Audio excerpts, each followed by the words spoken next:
I'm delighted to welcome our keynote speaker for today, Ben Aguiñaga, who's a graduate of Baylor, 2012 graduate, cum laude graduate. He earned majors in political science and philosophy, minors in mathematics and history. He's a member of the honors program, graduated as an honors college scholar with distinction. After Baylor, he went to LSU Law School, where he graduated first in his class. He then served as a law clerk for another Baylor alum, then Justice Don Willett of the Texas Supreme Court, and Judge Edith Jones of the U.S. Court of Appeals for the Fifth Circuit. He is currently the Chief of Staff for the Civil Rights Division at the U.S. Department of Justice in Washington, D.C. I should add that our students in D.C. Who are interested in career paths like Ben's receive generous mentoring for him. He also returns to Baylor just about as often as we ask him to help at recruitment events, so we're grateful to him. Another wonderful treat for him and for us is that his parents are here with us today, George and Ninfa, and they've got two Baylor students. Ben's sister is also a graduate of Baylor. Let's give George and Ninfa a hand for being with us here today.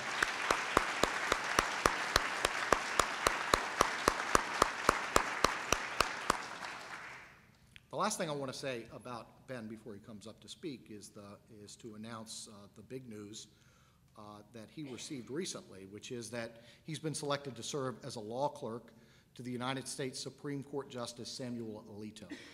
So we're indeed honored and to have Ben back, grateful for your continued commitment to Baylor and to our students and to the vision of Baylor University. So please join me in welcoming Ben, who will speak on the topic, Keeping Your Education. Okay.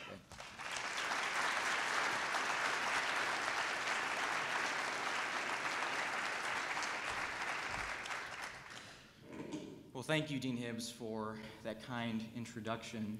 It feels good to be back home in the land of real barbecue. I feel especially at home in this building. I took many naps in these couches. We had our Bear Pit leadership meetings downstairs in the dining area, and that's where we would pray for rival basketball teams. I think my fondest memory in here is down where the Einstein Bagels now is where I, along with hundreds of Baylor students, watched Robert Griffin III win the Heisman Trophy, and that is just forever seared in my mind. So this building means a lot to me, and with our gathering here today, I hope it'll mean a lot to you too, because this is our chance to recognize your incredible success, and it's my chance to hopefully inspire you to achieve even greater things in the years to come. Many years ago, there was a crowd of people in Philadelphia who gathered outside a tall brick building. They were waiting, not for a restaurant to open, not for a front row seat at a concert. No, they were waiting for something much more serious. They wanted to know what type of government their representatives had formed for them. Before long, a door creaked open, and Benjamin Franklin walked down the steps. And as he reached the bottom, a woman pushed forward in the crowd, and she caught his eye, and she said, "Well, doctor, what have we got? A republic or a monarchy?" And he paused and turned to her, and he said, "A republic, madam, if you can keep it." It wasn't enough just to establish a republic for America. A civil war, world wars, and culture wars would soon test our young country. And through it all, it would be necessary for us, for we the people, to keep that republic. Today, I stand in front of an audience of remarkable students who have accomplished much in their years here at Baylor and even in times that predate their time here at Baylor. And I think that this group of students is really not all that different from that crowd of people in Philadelphia. Now, you didn't fight a revolutionary war to earn your education, but you do have some battle scars. Maybe you have some literal scars from a kindergarten playground. Maybe you still have some wounded pride from those awkward years in high school. Maybe you've grown your first gray hair. You have some weary bodies. You didn't spend hours debating the merits of a Republican form of government in a hot Philadelphia room, but you didn't spend hours taking tests, the AP tests, SAT, the ACT, midterms, and finals here at Baylor. You spent hours studying at home, in the library, and at Common Grounds. In a few short days, you may look back on your life at graduation, and like that woman in Philadelphia, you may say, well, what have we got? I think some of you may say a political science degree. Some of you may say a classics degree, a biochemistry degree, an impressive array of degrees that you all have earned. And the list goes on. But that graduation stage is a way station, not a destination. Much of what we accomplish, much of what we will celebrate about your accomplishments today and at graduation occurred in the past, things that you have achieved thus far. But what lies behind you, what lies in your life's past, will only tell half of your life story. Another half still lies ahead. And just like Dr. Franklin foresaw that our young republic would be challenged, so too will you be challenged on what you have learned over the past 2 decades of life, on who you are, on what you believe, on what you hope to become. These are challenges that will push and pull you from moorings that you have secured at home, at church, and here at Baylor. And so, to borrow from Dr. Franklin, my message to you today is simple. It's not enough just to earn your education. You must keep your education too. So how do you keep your education? How do you preserve 2 decades of life experiences and hold fast to them? I don't have a perfect answer for you. I'll be the first to tell you that I'm far from perfect. But like you, I've recently graduated from Baylor, and I've experienced some challenges that you'll soon face. And along the way, I've tried to hold fast to 3 challenges from my own mentors who have given me 3 charges that are designed to keep you fast to who you are and to the education that you have obtained. And those are the 3 challenges that I want to relay in my short time with you today. Be courageous, stay humble, never compromise. I start with courage because a reminder of courage is something I carry with me every day. A few weeks before graduation, I walked downstairs in the sub and walked up to the table to select my Baylor class ring. As I was looking through the catalog, a lady behind the table looked at me and she said, "Would you like an inscription on the inside of your ring?" I hadn't thought much about it, but I gave her the 2 words that most quickly came to mind: chasing lions. She gave me a very odd look, but she wrote them down anyways, and now they're forever inscribed on the inside of my ring. Those 2 words came to me because they were part of a sermon that I had heard during my time here at Baylor. The scriptures tell us about King David's Guard, an ancient secret service of sorts that was comprised of mighty men who were tasked with protecting David. Well, maybe they protected Baylor, right? Those mighty men had achieved a lot in battle. They had achieved incredible accomplishments, but their commander was a man named Benaiah, whose resume was even more impressive. There's one verse in 2 Samuel, it's very short, but what it says is, Benaiah went down and killed a lion in a pit on a snowy day. No normal person fights a lion, much less in bad weather conditions, much less in the confined space of a pit where any escape is unlikely. But Benaiah was courageous. And like Benaiah, you will soon face situations where courage does not come easy. It may be more comfortable to stay where you are in your career instead of pushing forward to reach a higher goal. It may be more safe in the shadows of anonymity where you do not attract any attention or criticism. It may be easier just to stay silent and stoic and say nothing. But in those moments of opportunity, Benaiah chased lions. And that's my challenge to you today. When the odds seem stacked against you, when everything seems to be going against you, chase the lions in your life that others may think are unconquerable. Take a stand for what you believe in. Speak when no one else will, or maybe no one else can. Embrace those challenges that others refuse to embrace, and always be courageous. Now, with courage comes success, and with success comes pride. And that's why I relay a second challenge to you, which is to stay humble. Now, I know some of you are thinking that it is a bit rich for a lawyer to talk about being humble. It is as much an admonition to me as it is advice for you. But I want to be very real with you.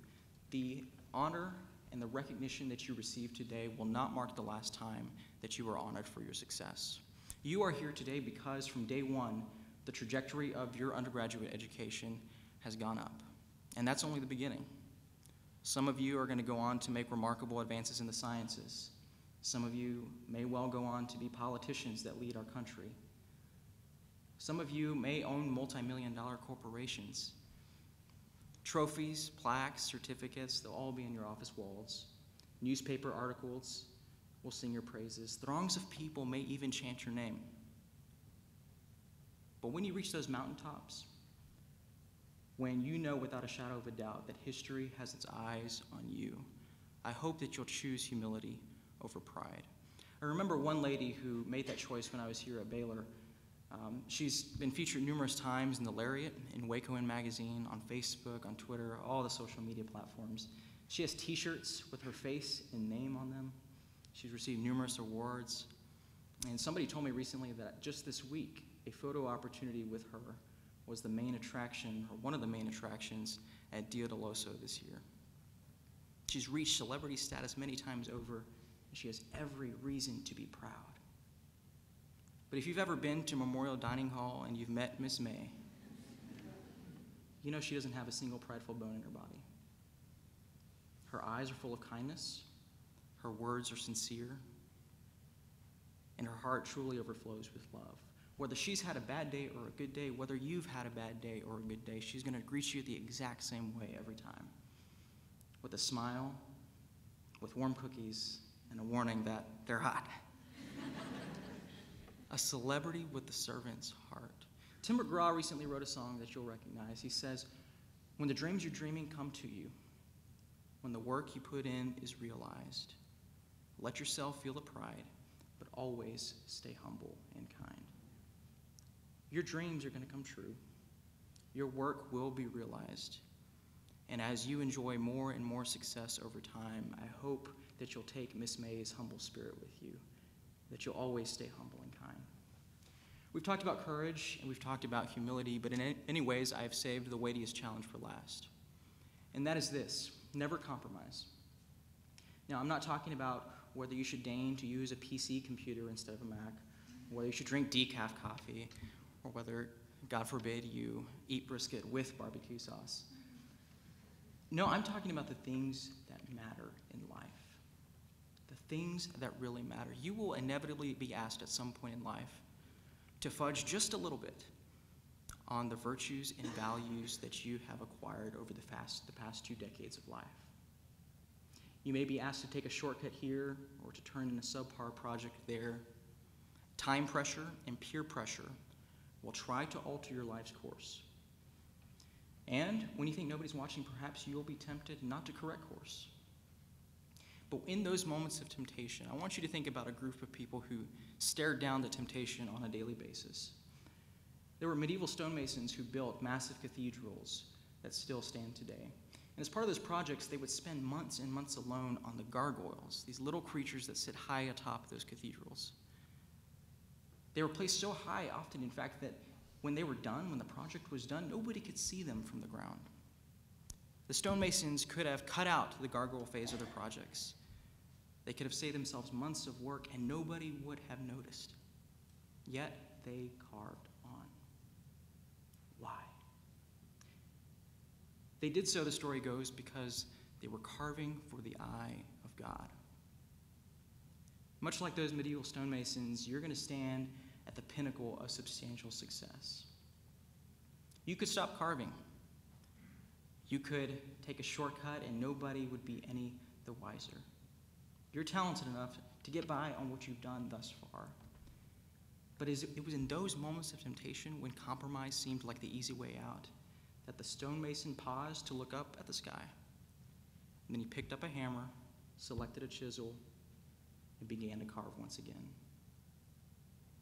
I pray that when you are in that same situation, you face similar temptations to compromise your integrity, your virtues, your values, that you'll offer a similar response, that you'll pause to remember for whom you're truly carving, and that you'll refuse to compromise. Be courageous, stay humble, never compromise. These are noble ideals, but I'll be the first to tell you that I have failed at various times to hold fast to them, and you will too. But each failure brings with it a new opportunity for us to get up once more and to try again. A few months ago, I walked down those steps where Benjamin Franklin walked, and as we reached the bottom, our tour guide stopped and told us that story of his response. "A republic, madam, if you can keep it." And the tour guide's voice grew softer as he looked from face to face in the audience, and he looked at one person. He said, "If you can keep it, sir. If you can keep it, ma'am. If you can keep it, son." In a few short days, you're going to walk down some steps from that graduation stage, and if I could be there, I would challenge you with the same words. A political science degree, if you can keep it. A chemistry degree, if you can keep it. An education accrued through years and years of hard work, if you can keep it. Tough challenges lie ahead, but so does great success. And through it all, I hope that you will be courageous, that you'll stay humble, and that you'll never compromise. Thank you very much.